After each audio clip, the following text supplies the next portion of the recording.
In K-12 and higher education circles alike, there are oftentimes questions about can students with disabilities learn in the general education classroom with their peers? And also, are teachers required to cover the curriculum no matter where students are, and to what degree are they actually learning along the way?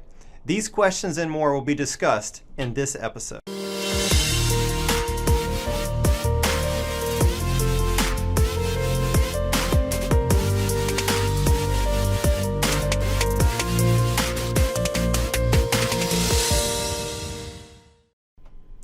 Teachers oftentimes have pedagogical dilemmas. They don't necessarily know which instructional techniques to use, on which students, and when, and the extent to which they can vary the pace of their instruction.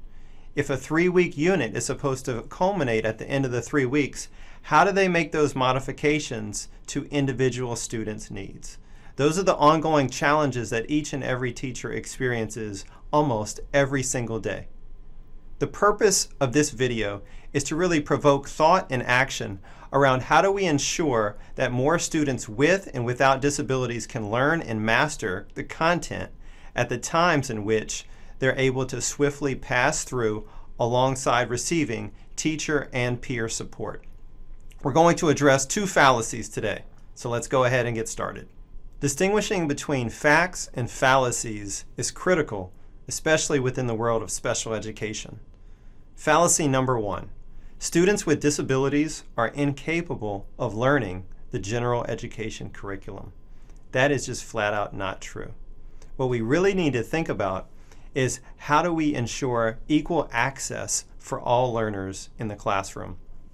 Access to instructional context by attending to the environment and dynamics of students working effectively with their peers, for instance. Access to the students' thinking and reasoning processes by conferencing with others about how they're thinking and why they're making specific decisions.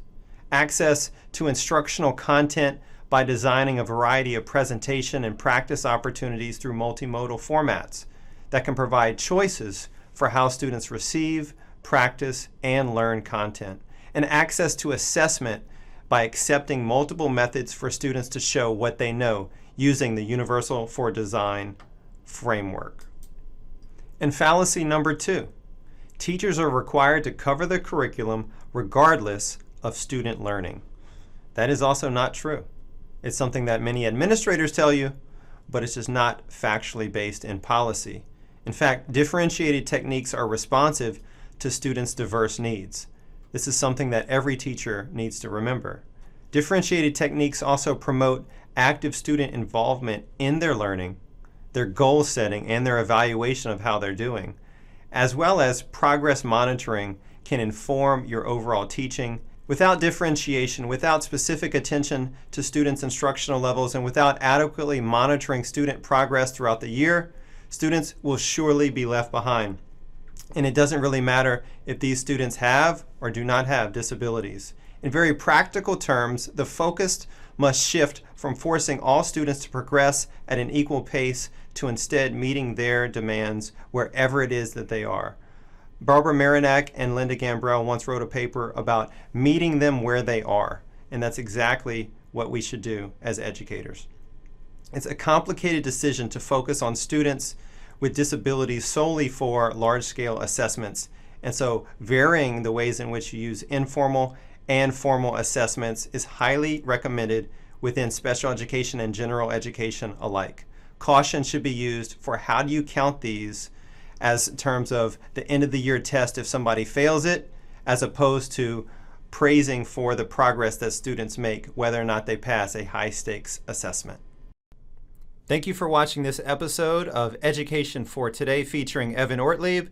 If you've enjoyed the content, please feel free to subscribe to the channel or watch additional videos all related to hot topics in education.